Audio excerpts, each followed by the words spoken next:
Hello aspirants, welcome to Smart Preps. Myself Prince Jain and today we are here to discuss current affairs of national and international importance for last week, that is 28th December 2025 to 3rd January 2026. Okay, so everyone, Happy New Year, all of you, very Happy New Year. And these are your topic for this week. And we are going to discuss first topics, that is Pragati portal. Okay, Pragati platform. What is Pragati platform? Why this topic is in the news? We'll discuss properly. Okay. So let's discuss what is Pragati platform. So now Pragati platform, full form of Pragati platform is proactive governance and timely implementation. মানে গভৰ্নেন্সৰ এটা বহুত ভাল টুল, digital টুল হয় এটো proactive governance ensure কৰিবলৈ বা timely implementation of the governance policy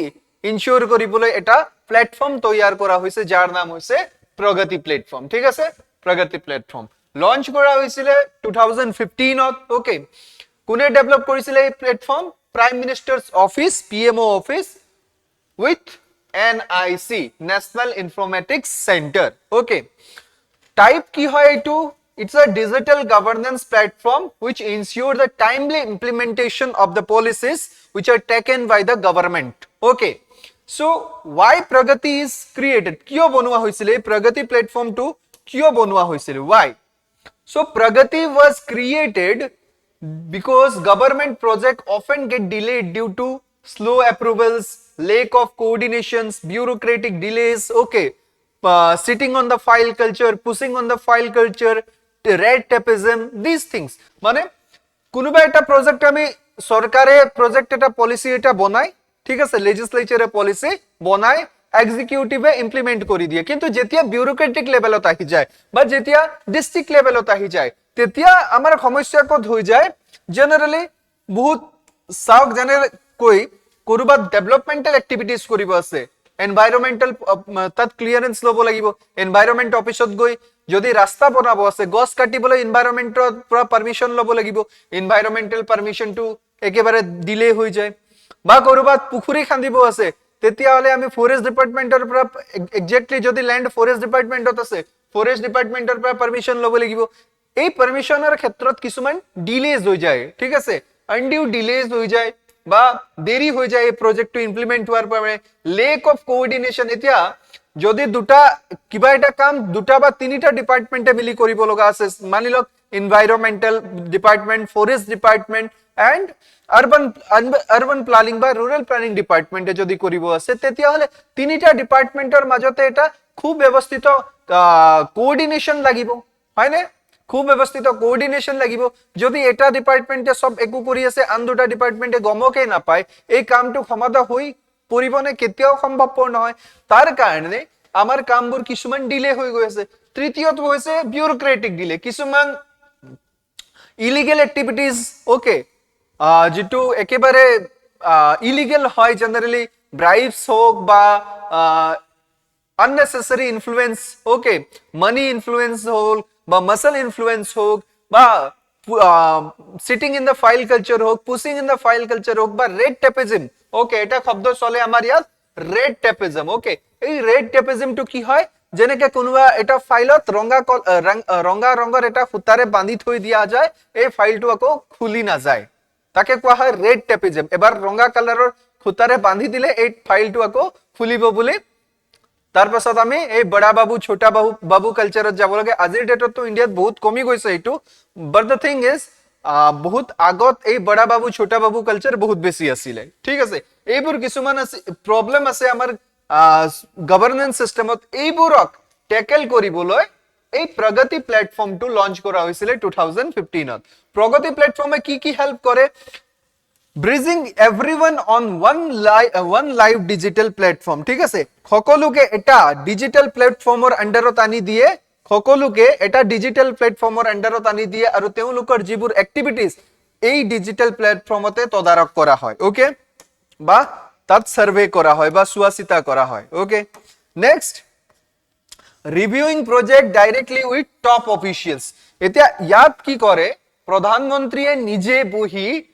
top official সেক্ৰেটাৰিজ বিউৰোক্ৰেটিক সেক্ৰেটাৰিজ যিসকল top officials হয় তেওঁলোকৰ লগত বহি প্ৰিন্সিপাল সেক্ৰেটাৰি চিফ সেক্ৰেটাৰিৰ লগত বহি স্টেট গভৰ্নমেন্ট আৰু সেন্ট্ৰেল গভৰ্নমেন্টত চলি থকা প্ৰজেক্টছবোৰক ৰিভিউ কৰে কিমান কাম সম্ভাদা হৈছে কিমান হোৱা নাই তাৰ এটা ৰিভিউ কৰে প্ৰাইম মিনিষ্টাৰ হিমসেলফ এতিয়া প্ৰাইম মিনিষ্টাৰে চাব লাগিলে তো বস্তুটো একেবাৰে কমপ্লিট কৰি দিব লাগিব সেই কাৰণে কিছুমান কাম প্ৰগতি পোৰ্টেল অহাৰ ফলত বেছি সুচাৰু ৰূপে হ'বলৈ আৰম্ভ কৰিছে ঠিক আছে তাৰ পাছত আমি যদি নেক্সট ক্ৰাইটেৰিয়া ইয়াৰ চাও ঠিক আছে what does pragati actually do কি কৰে নো actually pragatiৰ কামটো কি so pragati it multi purpose multi model platform ঠিক আছে বহুত ধৰণৰ পাৰপাস মিট কৰিবলৈ বহুত ধৰণৰ মডেলৰ ধৰা কাম কৰিবলৈ এই প্ল্যাটফৰ্মটো ব্যৱহাৰ কৰা হয় যেনে মাল্টি পাৰপাস মাল্টি মডেল প্ল্যাটফৰ্ম বুলি কোৱা হৈছে মিনিং এইটোৱে ভিডিও কনফাৰেন্সিংৰ যোগে জিআইএস মেপিংৰ যোগে বা ডাটা ড্যাশবোৰ্ডৰ যোগে ডাটাবোৰ শেয়াৰ কৰে এতিয়া প্ৰত্যেকটো কি হয় প্ৰত্যেক মাহৰ চতুৰ্থ ফোৰ্থ ওয়েডনেসডে চতুৰ্থ বুধবাৰৰ দিনা প্ৰধানমন্ত্ৰী 3:30 বজাত নিজে বহে ওকে দুপৰীয়াৰ সময়ত প্ৰধানমন্ত্ৰী নিজে বহে ভিডিও কনফাৰেন্সিংত ভিডিও কলিং কৰি নিজে বহে আৰু তাত কি কৰা হয় প্ৰত্যেকজন যি এৰিয়া প্ৰজেক্টবোৰ চলি আছে তাৰ টপ অফিচিয়েলছবোৰক মাতা হয় ঠিক আছে একদম গ্ৰাউণ্ডৰ পৰা টপ অফিচিয়েলছৰ লগত যোগাযোগ কৰা হয় ভিডিও কনফাৰেন্সিংত আৰু প্ৰধানমন্ত্ৰী নিজে খুধে যে কিমান কাম আগবাঢ়িছে ডিলে হৈছে তো কিয় হৈছে পাব্লিকে যদি গ্রিভান্স কৰিছে কিয় গ্ৰিভান্স আইছে এতিয়ালৈকে যদি গ্ৰিভান্সবোৰ কিয় ৰিড্ৰেছ হোৱা নাই এই সম্পূৰ্ণ বিস্তৃত ধাৰণা বা বিস্তৃত survey done by prime minister himself so it will ensure your trust in the governance and the trust in the government policies also so this project pragati actually do such multi-purpose multi-modal task okay something first is কিছুমান কাম monitor progress of major project কিছুমান central গভৰ্নমেন্টৰ প্ৰজেক্টে হোক বা কিছুমান state গভৰ্নমেন্টৰ প্ৰজেক্টে হোক এই প্ৰজেক্টবোৰক prime মিনিষ্টাৰে নিজে বহি মনিটৰ কৰে যে সেন্ট্ৰাল গভৰ্নমেন্টৰ প্ৰজেক্ট কিমান আগবাঢ়িছে বা কিমান নাই বঢ়া স্টেট গভৰ্নমেন্টৰ প্ৰজেক্ট মনত ৰাখিব প্ৰগতি মানে অনলি সেন্ট্ৰাল গভৰ্নমেন্টৰ প্ৰজেক্ট নহয় স্টেট গভৰ্নমেন্টৰ প্ৰজেক্টটো প্ৰাইম মিনিষ্টাৰে কি কৰিব পাৰে সাৰ্ভে কৰিব পাৰে বা তাৰ কাৰণে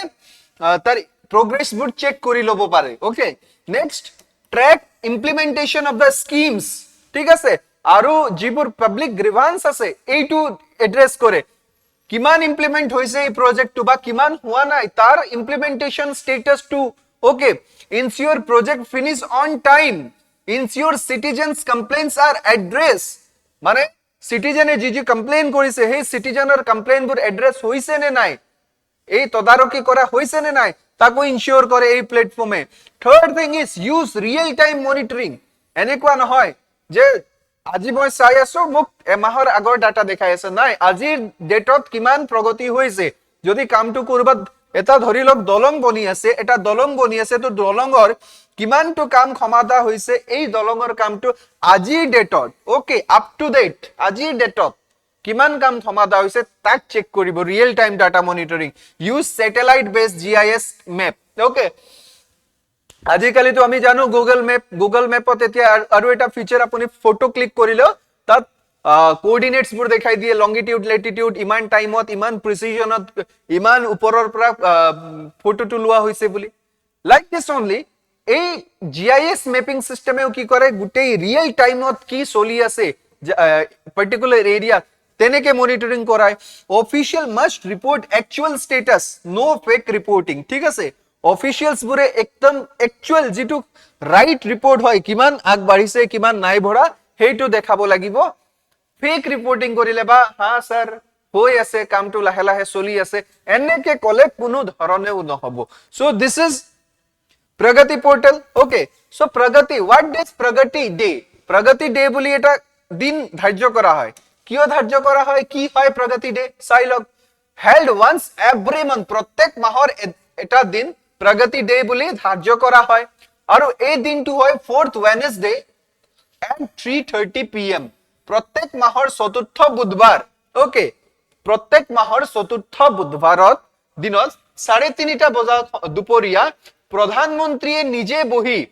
এই মিটিংটো তদাৰকি কৰে ওকে এই মিটিংটো ভিডিও কনফাৰেন্সিংৰ যোগেদি ইয়াত কোন কোন থাকে ইউনিয়ন গভৰ্ণমেন্টৰ সেক্ৰেটাৰিজ বোৰ থাকে প্ৰিন্সিপাল সেক্ৰেটাৰি চিফ সেক্ৰেটাৰি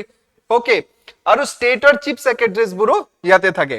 এই মিটিংত কি হয় হাউ ইট ওয়াৰ্কস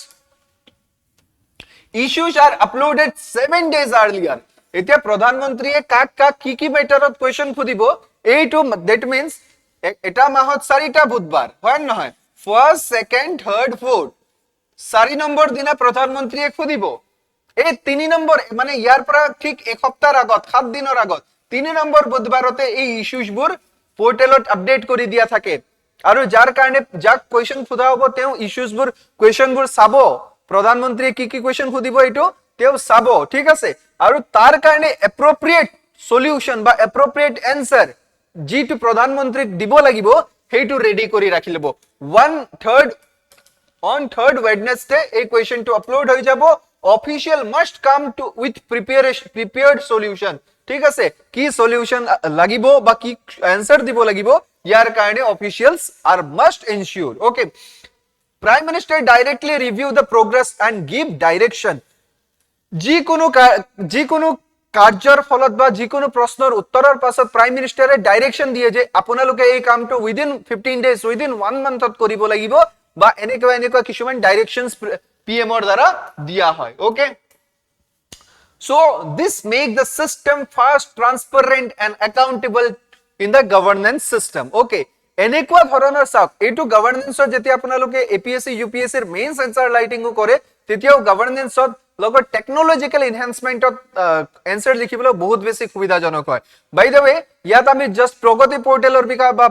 প্ৰগতি প্ল্যাটফৰ্মৰ বিষয় জানিবলৈ আহিছো সো প্ৰগতি প্ল্যাটফৰ্মৰ বিষয় আপোনালোকে যদি ফ্যাক্চুয়াল ইনফো জানিব আহিছে সো এই প্ৰগতি প্ল্যাটফৰ্মে গভৰ্নেন্স সিস্টেমটো স্ট্ৰেংথেন কৰিবলৈ ট্ৰান্সপাৰেন্ট কৰিবলৈ ঠিক আছে পাৰদৰ্শী কৰিবলৈ বহুত অৰিহণা যোগাই আহিছে ওকে সো এই আৰ্টিকেলটো নিউজত কিয় আছিল আমি তাকো চাই লওঁ Recently, Prime Minister 5th National Conference of Chief Secretary attend কৰিছে okay Prime Minister 5th National Secretary Conference recently attend কৰিছে ইয়াত Prime Minister state সমূহক urge কৰিছে state সমূহক request কৰিছে বা advice দিছে যে replicate pragati at the state level যিটো প্ৰগতি প্ল্যাটফৰ্ম আছে এটো তো সেন্ট্ৰাল লেভেলত হয় Prime Minister তদাৰকি কৰে okay Prime Minister ৰিভিউ কৰে তেনেকে প্ৰাইম মিনিষ্টাৰে কৈছে প্ৰত্যেকটো ষ্টেটৰ চিফ মিনিষ্টাৰে এনেকুৱা কাম কৰক আৰু মাহৰ এটা দিন ধাৰ্য কৰিলক তাত বহি গুটেই নিজৰ যিবোৰ ডেভেলপমেন্টাল প্ৰজেক্টছ বোৰ চলি আছে পলিচিজ বোৰ ইমপ্লিমেন্ট হ'ব আছে সেই পলিচিজ বোৰক ৰিভিউ কৰক ওকে এইটো কি কৰিব ট্ৰেক কি infrastructure projects improve coordination among the departments ensure timely completion and strengthen governance and service delivery okay এতিয়া আমাৰ ইয়াত এটা আছে কি আগত আছিল আৰটিপিএছ ৰাইট টু পাবলিক সাৰ্ভিস ইয়াৰ নাম চেঞ্জ কৰি কি কৰা হৈছে সেৱা সেতু ওকে সেৱা সেতু আৰটিপিএছ এইবোৰো জাস্ট গভৰ্নেন্সৰ এটা অংগ পলিচিজ ইমপ্লিমেন্ট কৰাৰ এটা অংগ সাৰ্ভিস ডেলিভাৰি দিয়াৰ এটা অংগ তো ইয়াত প্ৰাইম মিনিষ্টাৰে কৈছে যে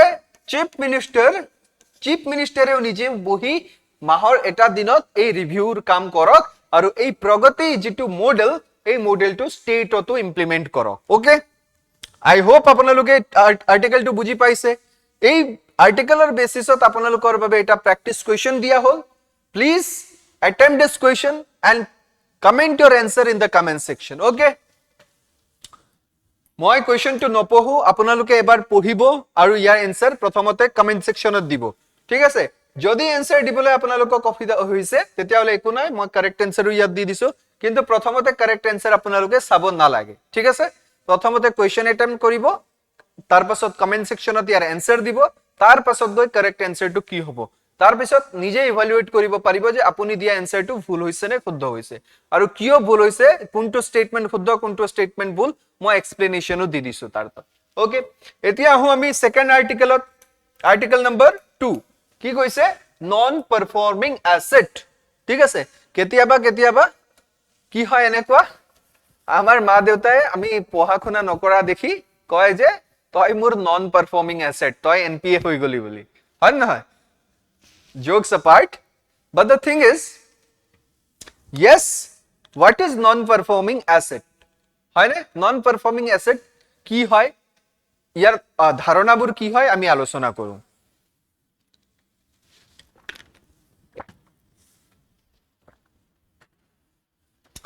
ৰিসেন্টলি এইটো নিউজত আছিলে, non-performing asset নিউজত আছিলে, gross NPA of banks fall multi-decade low of 2.1% RBI report. RBI এটা রিপোর্ট দিছে যে গ্রোস এনপিএ ডিক্লাইন হইছে। কি হয় গ্রোস এনপিএ, কি হয় নেট এনপিএ, তাকো আমি জানিম। ঠিক আছে, প্রথমে তো আমি এনপিএ এর বিষয়ে ধারণা লও। What is non performing asset? এটা কথা তার আগতে আমি দুটা কথা জানিলো। বেংক এটাৰ কাৰণে যেটো কাস্টমাৰৰ পৰা ডিপোজিট আহে বেংকত, এই বেংকৰ কাৰণে এইটো লাইবিলিটিজ হয়। Deposit are the liabilities for bank. আৰু বেংকে যেটো আগত ডিপোজিট লৈ যেটো লোন প্ৰভাইড কৰে, এই লোনটো কি হৈ যায় বেংকৰ কাৰণে এসেট হৈ যায়। Okay, loan advances are the asset for bank and the deposits are liability for the bank. Okay, এটা কথা, লাইবিলিটি মানে কি? আজিহে ডিপোজিট কৰিছে, কালিতো বিচাৰোতে আমি দিব লাগিব, গতিকে আমাক দেনা আছে, দেনা কয় লাইবিলিটি। ওকে, আৰু এসেট মানে সম্পত্তি, আমি আজি দিছো, কালি আমাক ৰিটাৰ্ণ কৰিব কাস্টমাৰে, এইটো আমাৰ সম্পত্তি হয়, হয় নহয়? সো বেংকৰ কাৰণে loans are asset and the deposit are liability. ইমানটো মনত ৰাখক। এতিয়া আমি আসল কথাটো পাতিবলৈ আহিছো। আসল কথাটো চাওক, a loan become NPA when the borrower does not repay interest or the principal for more than 90 days. এতিয়া ধৰি লওক এ নামৰ বেংকৰ পৰা এক্স নামৰ ব্যক্তি এগৰাকীয়ে 100 rupees লোন লৈছে। ওকে, 100 rupees লোন লৈছে। এতিয়া 100 rupees লোন ই দিব লাগিছিলে 10 টকাকে প্ৰত্যেক বছৰে বা প্ৰত্যেক মাহত, কিন্তু ই জেনাৰেলি এমাহ দিয়া নাই, দুমাহ দিয়া নাই, 3 মাহ দিয়া নাই। ওকে,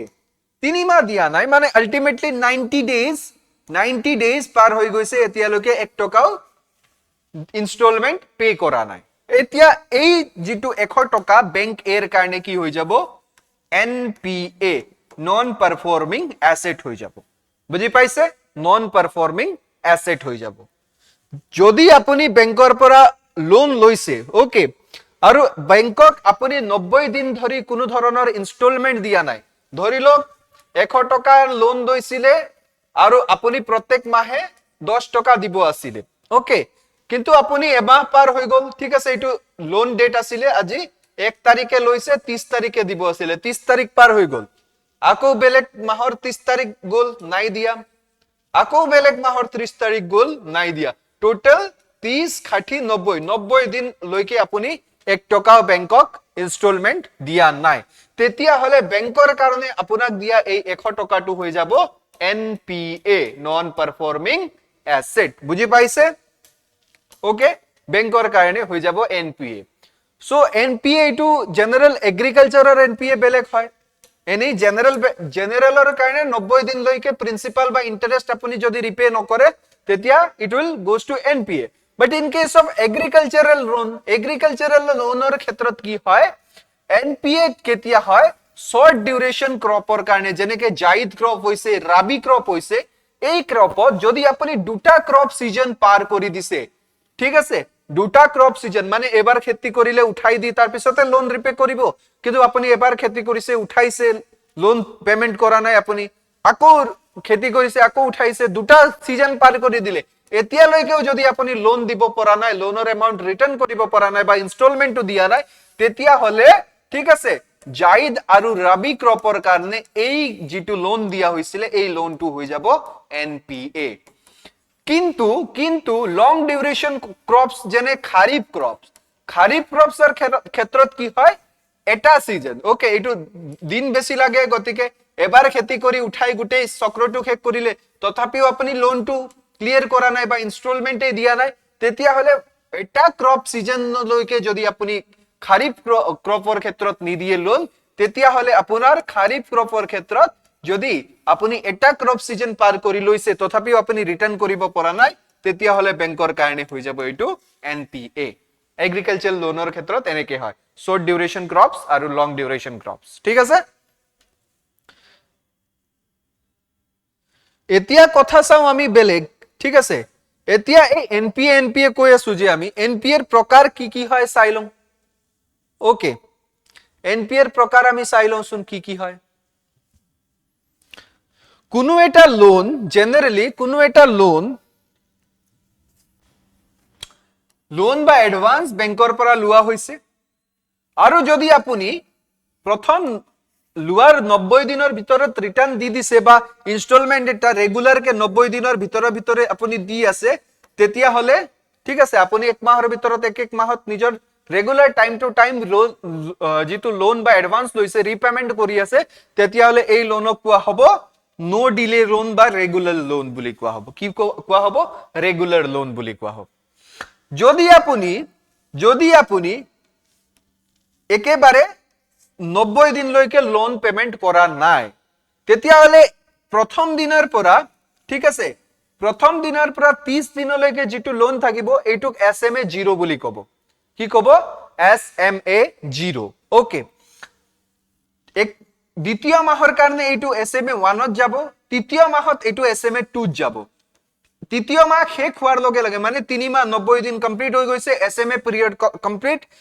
এইটো লোন এতিয়া গুছি যাব স্ট্ৰেছ পিৰিয়ডত স্ট্ৰেছ মানে এইটো হৈ যাব non performing asset okay NPA মানে ইয়াত 90 দিনতকে বেছি হৈ গল লোন ৰিপেমেন্ট কৰা হোৱা নাই ওকে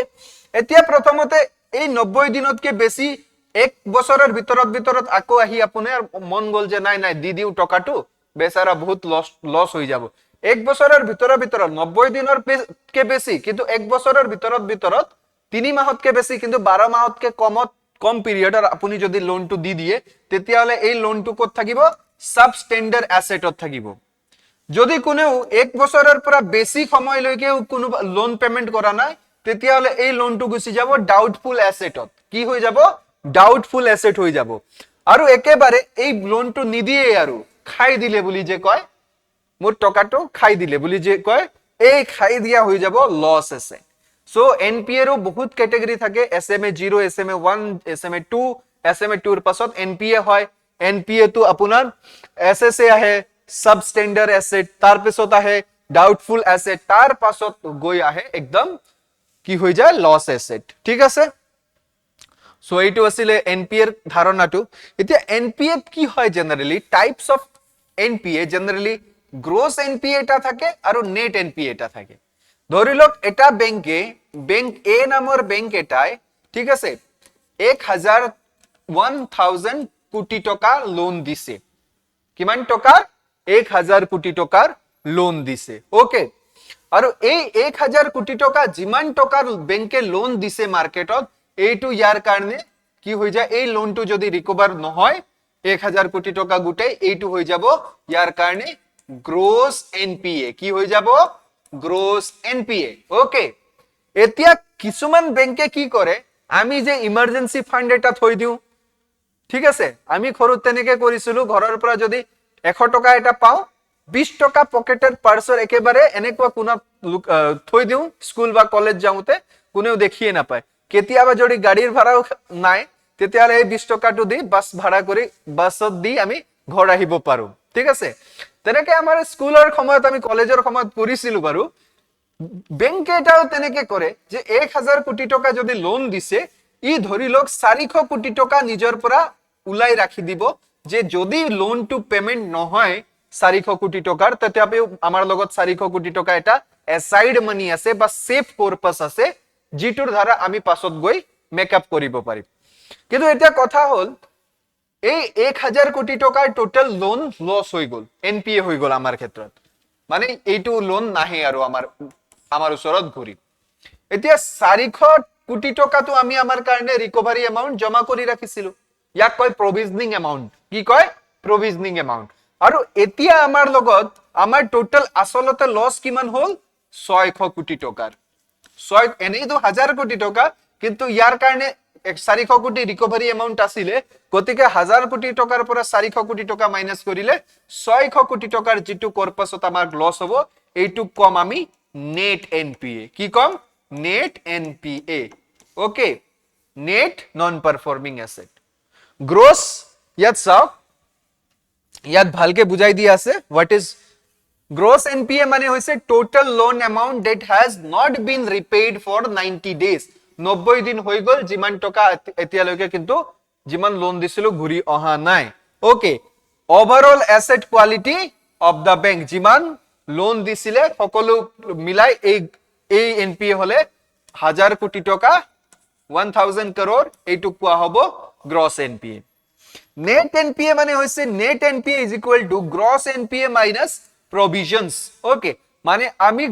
গ্রস এনপিএ আমাৰ 1000 আছিল কোটি টকা 400 টকাৰ আমি provisions এটা ৰাখিছিলো যে এইটো 400 টকা কোটি টকা ৰিটাৰ্ণ নাহিলেও বাৰু আমি মেকআপ কৰিব পাৰো বুলি আৰু যেটো আমাৰ লাষ্টত বাকি থাকি যায় 600 কোটি টকা এইটো হৈ যাব আমাৰ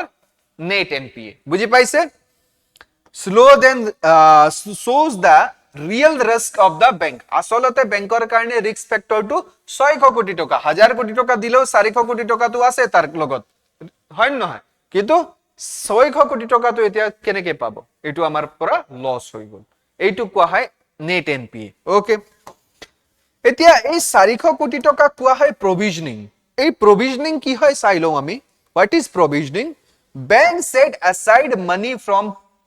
profit to cover expected loan losses bank নিজৰ যিমান লাভালাভ হয় ব্যাংকেও এডভান্স দিয়ে হয় নহয় ডিপোজিট লয় এডভান্স দিয়ে তাৰ ক্ষেত্ৰত কি কৰে ব্যাংকে কিছুমান প্ৰফিট ইনকাম কৰে আৰু এই প্ৰফিটৰ এটা অংশ ব্যাংকে নিজৰ প্ৰফিটৰ এটা অংশ সাইড কৰি ৰাখি দিয়ে এটা ধৰি লওক 10% মানি লৈছো not a accurate figure but yes 10% সব ব্যাংকৰ কাৰণে বেলেগ বেলেগ হ'ব পাৰে 10% এটা ব্যাংকৰ প্ৰফিটৰ পৰা আতৰাই ৰাখি দিছে যদি কেতিয়াবা আমি যিমান লোন দিছো ৰিপেইড নহয় আমাৰ লগত ঘুৰি নাহে তেতিয়ালে আমি এই পইচাৰে কি কৰিম ৰিকভাৰ কৰি দিম ঠিক আছে কভাৰ কৰি লম তো এনেকুৱা পইচা যিবোৰ ৰাখি দিয়ে ব্যাংকে নিজৰ প্ৰফিটৰ পৰা নিজৰ এই এনপিএ মাৰিবলৈ বা এনপিএ ৰিকভাৰ কৰিবলৈ তেনেকুৱা টকা কি বুলি কোৱা হয় provisioning money বুলি কোৱা হয় okay keeping money aside for safety এইটোৰ মানে হৈছে keeping money aside for safety okay এইটো ইয়াত আৰু ভালকে আমি বুজিবলৈ পাইম provisioning money মানে কি হয় bank keep aside some money okay for their NPS বা bad loans gross NPA মানে indicate overall asset quality net NPA মানে real asset quality ধৰি লওক example দিছে ইয়াত gross NPA 1000 crore আছিল আৰু ইয়াত provisioning set aside আমি 400 কোটি টকা কৰি থৈ দিছিলো ইয়াত এতিয়া আমাৰ net NPA কিমান ওলাব 600 crore ঠিক আছে 600 crore net NPA আহি যাব সো ইয়াত ফৰ্মুলাও দিয়া আছে gross NPA minus provisioning is equal to net NPA okay so এতিয়া চাও current news কি আছিল what is the current news NPA have declined significantly NPAs বোৰ এতিয়া ডিক্লাইন হৈছে ভাল হে NPA ডিক্লাইন হলে নন পাৰফৰ্মিং এসেট বোৰ মানে যিবোৰে 90 দিনতকে বেছি লোন নিদিয়া মানুহৰ সংখ্যা কমিছে 90 দিনৰ আগে লোন পেমেন্ট কৰি দিছে তেওঁলোকে okay as of September 2025 September মাহৰ 2025 চনৰ সেপ্টেম্বৰ মাহলৈকে এটা ৰিপৰ্ট আহিছিল RBI তাত কোৱা হৈছে যেটো গ্ৰছ NPA ৰেশিও হৈছে 2.1% মাল্টি ডিকেড লো ঠিক আছে বহুত বছৰৰ পৰা আপোনালোকে ইয়াত চাব পাৰে গ্ৰছ NPA GNPA বুলি আছে তাত gross NPA non performing asset 2024-25 ত only 2.2% RBI পৰা ডাটাটো লৈছো ওকে 2023-24 ত আছিল 2.7% তাতকে আগত আছিল 3.9% তাতকে আগত আছিল 5.78% তাতকে 2021 ত আছিল 7.3% সো এতিয়া আমি দেখিবলৈ পোৱা গৈছে এটা declining trend in NPA non performing asset to gross NPA generally কমি যোৱা দেখা গৈছে ওকে ঠিক আছে ভাল কথা আমাৰ কাৰণে ওকে ব্যাংক সেক্টৰৰ কাৰণে এইটোৱে কি দেখাইছে NPA level have been steadily improving since 2018-19 18-19 চনৰ পৰাই মানে 18-19 এই এৰিয়াটোৰ পৰাই জেনাৰেলি কি হৈ আছে আমাৰ সেক্টৰটোত অলপ NPA কমি আছে NPA কমিলে ব্যাংকবোৰেও গ্ৰো কৰিব পাৰিব ঠিক আছে so this is about the article number 2 NPA, and based on this article you have a practice question. Please attempt this question and you can submit your answer in the comment section. Okay, so come to topic number 3, article 3, that is Pinaka guided multi-barrel missile rocket system. Okay, Pinaka. So this is Pinaka guided multi-barrel rocket system. মানে এবারতে বহুত rocket fire করিব পৰা এটা multi ব্যাৰেল system হয়। ব্যাৰেল মানে বন্দুকৰ নালিটোক barrel বুলি কয়, বুজি পাইছে? Okay, so what is Pinaka rocket system? Okay, Pinaka is a multi-barrel rocket launch system, MBRL বুলি কয়, multi-barrel rocket launch system used by the Indian Army to destroy enemy position before close range combat begins. Enemy usorat ahar age Indian Army ei Pinaka multi-barrel rocket system use kori enemy eta set target loi jodi ahi jay tetia hole tak destroy kori dibole সক্ষম হয়। Okay, এইটুকুনি develop কৰিছে by DRDO, defence research and development organisation. Okay, কাৰ supported public private পাৰ্টনাৰশিপৰ সাপোৰ্টত কৰিছে। এই যেটো Pinaka ৰকেট সিস্টেম, ইয়াৰ আসল ফিচারসটো কি? It is multi barrel rocket system, মানে it can fire rocket in just 44 second. 12টা রকেট একেলগে ফায়ার কৰিব পাৰে 44 সেকেন্ড। 1 মিনিটতকে কম সময়ৰ ভিতৰতে টোটাল 12টা ৰকেট একেবাৰে ফায়াৰ কৰি দিব পাৰে। Okay, next high accuracy IRNS, Indian regional navigation satellite system, যাক কয় IRNS, ঠিক আছে? ইন্ডিয়ার যেটো নিজৰ স্যাটেলাইট এটা সিস্টেম, যেটো মিসাইল গাইড করার এটা স্যাটেলাইট সিস্টেম আছে, যার নাম হইছে IRNS। এই IRNS এর পৰা গাইডেড হয় আৰু নিয়াৰলি 10 মিটাৰ পৰ্যন্ত আপনি যদি এইখিনি টাৰ্গেট এ নামৰ টাৰ্গেট যদি ইয়াত সেট কৰিছে, ইয়াৰ ৰেঞ্জ টু কত গৈ পৰিব? নিয়াৰলি 10 মিটাৰ, 10 মিটাৰ ৰেডিয়াসত গৈ ই ধ্বংস কৰি দিব। এক্সাক্ট টাৰ্গেটত নালাগিলেও তাৰ 10 মিটাৰৰ ওচৰতে গৈ পৰিব, টাৰ্গেটটো ধ্বংস হৈ যাব। ওকে, ইমান প্ৰিসিশন আছে। ই ওয়াৰহেডৰ ক্ষেত্ৰত it can carry conventional high explosive warhead, ঠিক আছে? যিবোৰ একেবাৰে বহুত বেশি মাৰণাস্ত্ৰ, বহুত বেশি বিস্ফোৰক মাৰণাস্ত্ৰ এই ৰকেট সিস্টেমে কভাৰ কৰিব পাৰে। কিন্তু মনত ৰাখিব, it can not carry nuclear warhead. Question খুদি দিব পাৰে, Pinaka system can carry nuclear warhead, but it cannot carry nuclear warhead. Highly mobile and quickly deploy. যতে ততে ঘুরাই লৈ যাব পাৰি, ইমান সৰুটো মিসাইল আছে, এই সিস্টেম আছে, এই সিস্টেমক গাড়ীত বান্ধি যতে ততে ঘুরাই লৈ যাব পাৰি, ট্ৰাক এটাত সেট কৰি দিলেই হল। Okay, so what is the latest news বা current news কি আছিল? DRDO has successfully tested fire and upgraded Pinaka system. Testing confirmed improved performance and longer range. Recently DRDO try and test কৰিছিলে আৰু successful try and test কৰিলে। ইয়াৰ range আগত generally 40 to 75 kilometre আছিল, কোনোবা এটা টাৰ্গেটক set কৰি দিলে 75 কিলোমিটাৰ দূৰত গৈ মাৰি দিছিল, কিন্তু এতিয়া ইয়াৰ টাৰ্গেট আৰু বঢ়াই দিয়া হল 120 কিলোমিটাৰ কৰি দিয়া হল ইয়াৰ targeted range 120 kilometre. Flight test proved accuracy plus reliability, ইয়াৰ accuracy reliability টেস্ট কৰি লোৱা হল। ওকে, আৰু এইটোৱে কি কৰিব? Pinaka one of the most advanced artillery rocket system in India. এতিয়া অপাৰেশন সিন্দুৰ,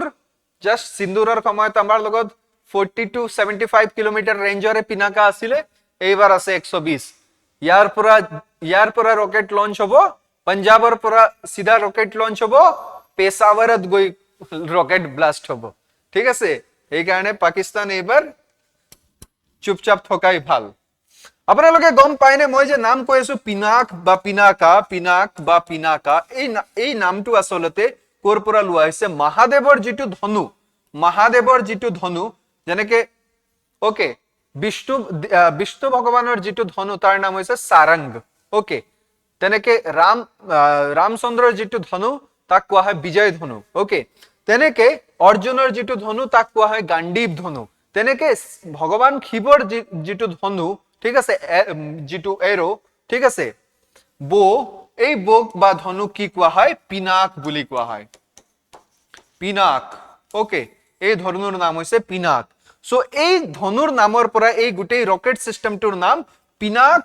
ৰকেটস নেমড আফটাৰ দা বো অফ লৰ্ড শিৱা ভগৱান শিৱৰ যেটো ধনুৰ নামৰ পৰাই ভগৱান শিৱৰ ধনু ঠিক আছে ত্ৰিপুৰাসুৰক মাৰিবলৈ ওকে ভগৱান শিৱই ত্ৰিপুৰাসুৰ বুলে দৈত্য আছিল ত্ৰিপুৰাসুৰ তিনিটা ব্ৰাদাৰ আছিল ওকে ভগৱান শিৱৰে তপস্যা আৰাধনা কৰি বৰ লৈছিল যে আমাক এটাই বানেৰে একেই লগে মাৰিব লাগিব তেতিয়া ভগৱান শিৱই নিজৰ ত্ৰিশূলকে বেণ্ড কৰি এটা ধনু বনাইছিল আৰু এই ধনুৰে ত্ৰিপুৰাসুৰক বধ কৰিছিল ওকে তেতিয়াৰ পৰা এই ধনুৰ বিধ্বংসী লীলা দেখি এই ধনুৰ নাম দিয়া হৈছিল পিনাক বুলি ঠিক আছে পিনাক okay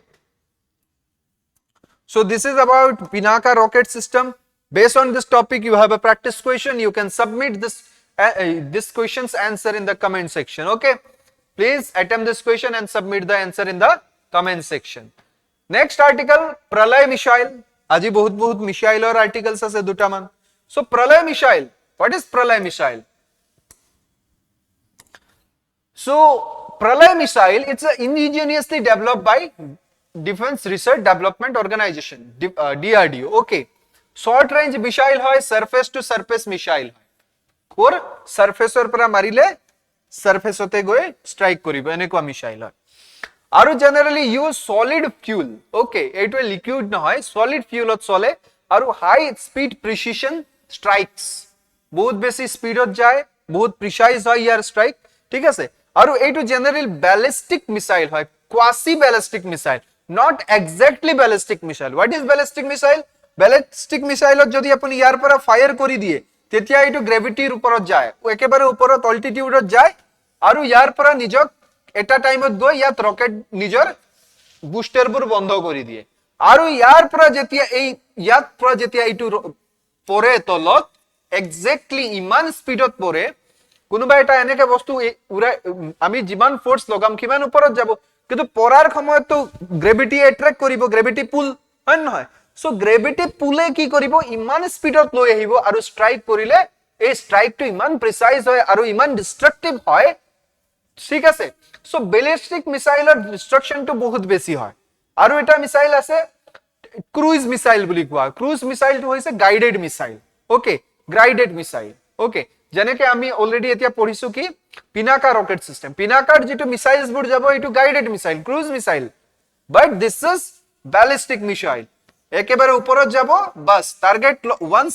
এবাৰ টাৰ্গেট লক কৰি দিলে এবাৰ টাৰ্গেট ধৰি লওক এইখিনিত আমাৰ টাৰ্গেট লক হৈ গল এইটো কে দি দিয়ক এনেকে উপৰত যাব একেবাৰে তলত আহি টার্গেটটো ফালি পেলাই দিব okay so this is ballistic missile okay ইয়াত কোনো গাইডেড সিস্টেম না থাকে এইটো গ্ৰেভিটেশনৰ ফোৰ্সত চলে উপৰত গৈ একেবাৰে তলত আৰু প্ৰিসিশনেৰে অ্যাটাক কৰে কিন্তু যেটো আমি প্ৰলয়ৰ কথা কৈছো এইটো গুটে ব্যালিস্টিক নহয় এইটো কোয়াসি ব্যালিস্টিক যেনেকে আমি এটা শব্দ পাও কোয়াসি জুডিশিয়াল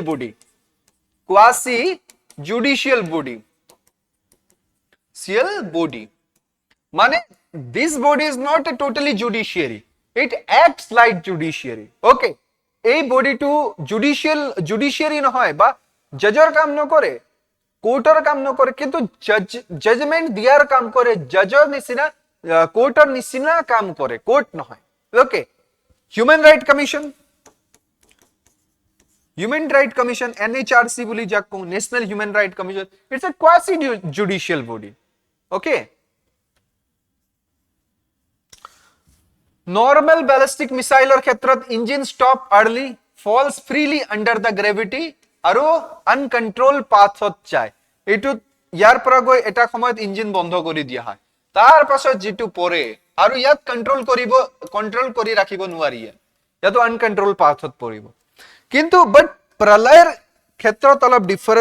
ডিফাৰেন্স হৈ আছে ইয়াত এই propulsion continues longer ঠিক আছে ইয়াৰ যেটো ইঞ্জিন টু একেবাৰে লং পিৰিয়ড লৈ অ্যাক্টিভ হৈ থাকে শাট ডাউন কৰি দিয়া নহয় গাইডেন্স ৰিমেইনস অ্যাক্টিভ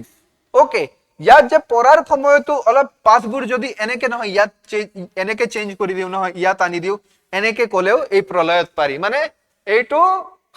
ব্যালিস্টিক আৰু ক্ৰুজৰ মাজত যেটো ক্ৰস ব্ৰিডিং কৰি যেটো মিসাইল ওলাই এই ক্ৰস ব্ৰিডিং হয় বুলি ধৰি লওক ঠিক আছে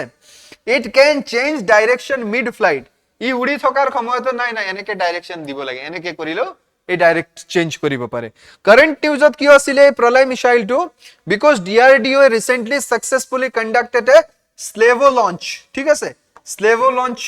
লঞ্চ কৰিছে Pralay missiles fired back to back okay DRDO recently launch কৰিছে টেস্ট কৰিছে আৰু ইয়াৰ ৰেঞ্জৰ যদি কথা চাও এক 1.5 পৰা 500 কিলোমিটাৰ লৈকে এই মিসাইলৰ range speed up to 6.1 Mach ঠিক আছে 1 ম্যাক মানে নিয়াৰলি 1235 কিলোমিটাৰ পাৰ আৱাৰৰ ৰেঞ্জ থাকে so 6.1 nearly 7400 kilometre per hour এক ঘন্টাত 7500 কিলোমিটাৰ যাব পাৰে this makes it the hard to detect and interpret okay so this is about the Pralay missile system based on this topic you have a practice question you can submit this answer in the comment section okay now come to the next topic that is Bulgaria 21st member of the eurozone আপোনালোকে সবে গম পায় এটা ইউৰোপৰ কিছুমান দেশে মিলি এটা গ্ৰুপ বনাইছে যাক কোৱা হয় ইউৰোপিয়ান কি বুলি কোৱা হয় ইউৰোপিয়ান ইউনিয়ন ইইউ বুলি কোৱা হয় European union okay EU total 27 টা দেশে মিলি 27 কান্ট্ৰিজৰ এটা গ্ৰুপ আছে যাক কোৱা হয় ইইউ তাৰে ভিতৰত অলৰেডি আগত কি আছিল 20 টা দেশে এটা এগ্ৰিমেন্ট সাইন কৰিছিল 20 টা দেশৰ এটা এগ্ৰিমেন্ট সাইন হৈছিল আৰু এই এগ্ৰিমেন্টত কৈছিল we use a common currency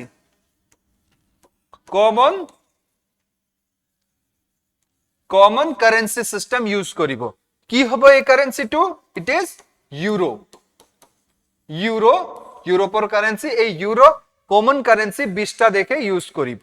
ঠিক আছে কমন ইকোনমিক সিস্টেম থাকিব আৰু এওঁলোকৰ ইকোনমিক যেটো ইউৰোপৰ যেটো ফেডাৰেল বেংক এই বেংকে এওঁলোকৰ ইকোনমিটো কন্ট্ৰোল কৰিব তো এই 20 টা 27 টা দেশ ইউৰোপিয়ান ইউনিয়নৰ পৰা 20 জনে যেটো সেম কাৰেন্সি ইউজ কৰাৰ যেটো গ্ৰুপ বনালে ইয়াক কৈ দিয়া হয় কেতিয়াবা ইউৰো জোন কি বুলি কোৱা হয় it is known as eurozone So Eurozone is the Eurozone or officially the Euro area refers to the geographic and economic region comparing to those members of the European Union that have the fully adopted the euro as their official currency. Okay, ji geta nila rongor area dekha pai ase apnaloke ei সকলো European current Eurozone area hai. Okay, ji geta nila ke yat dimar kora ase ei 20 ta dekh এতিয়ালৈকে 20 টা আছিল আজিৰ পৰা 1 তাৰিখৰ পৰা 21 টা হৈ গল ওকে হেইটোৰ কাৰণে নিউজ মনিটাৰী ইউনিয়ন হয় জেনাৰেলি এইটো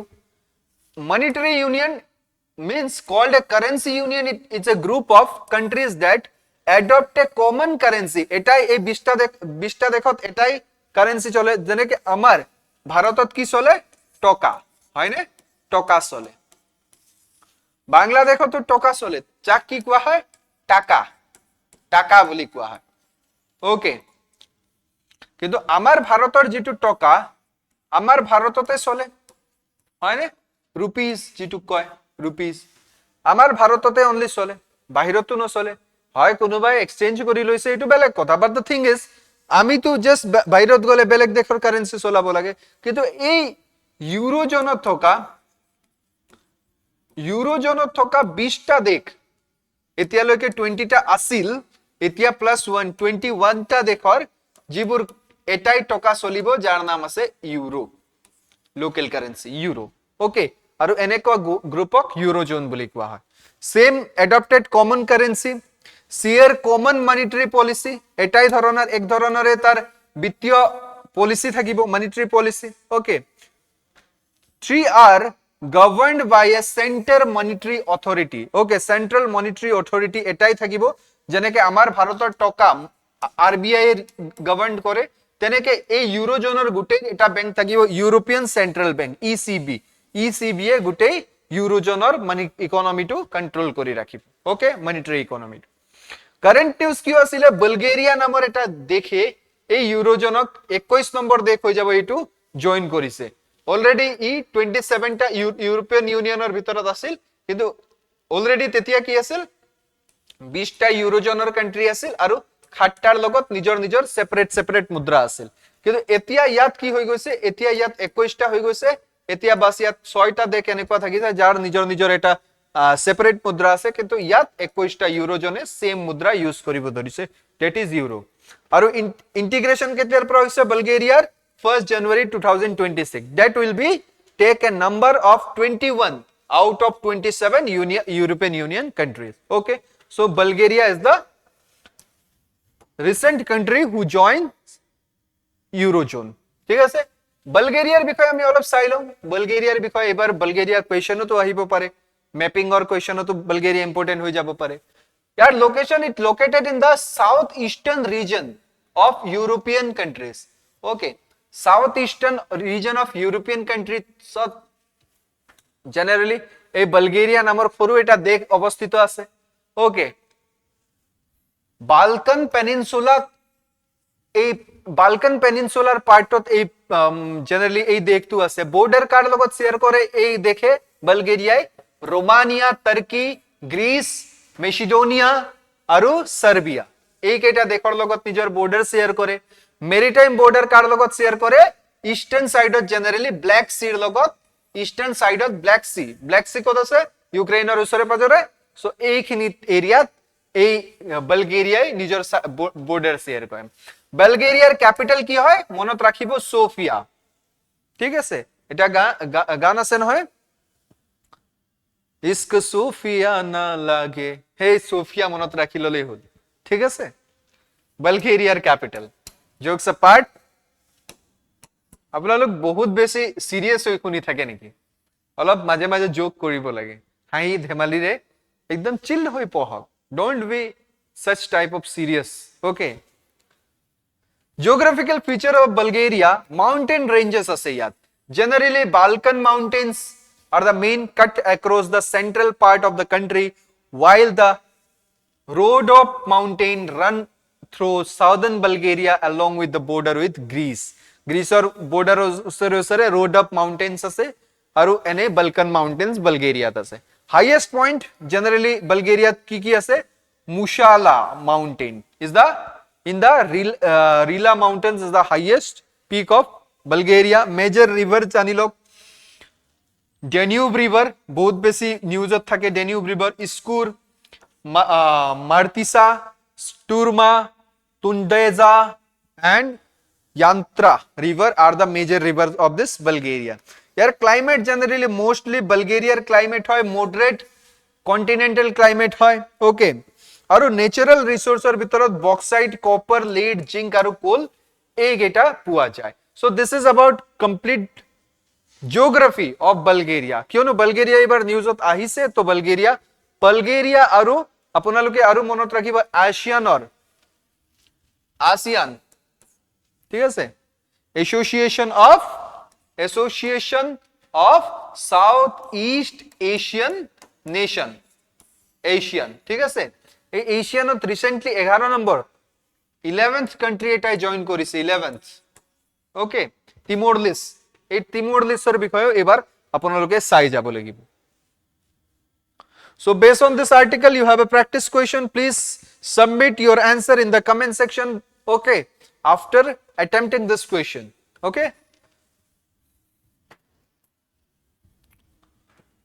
so thank you guys if you want this PDF you can scan this QR and join my Telegram channel study with Prince sir okay আপোনালোকে join কৰি লব পাৰে and thank you for attending this session we'll meet by next week by next Saturday thank you everyone I hope আপোনালোকে এই current affairs এই weekৰ বহুত ভালকে বুজিব পাৰিছে যদি কিবা questions আছে you can ask us okay আমাৰ কন্টাক্ট নম্বৰ আপোনালোকক কেনে দিয়া থাকে যদি দিয়া নাই তেতিয়া হলে আপোনালোকে মোৰ টেলিগ্ৰাম চেনেলত গৈও মোক খুদি লব পাৰে ওকে থ্যাংক ইউ গাইস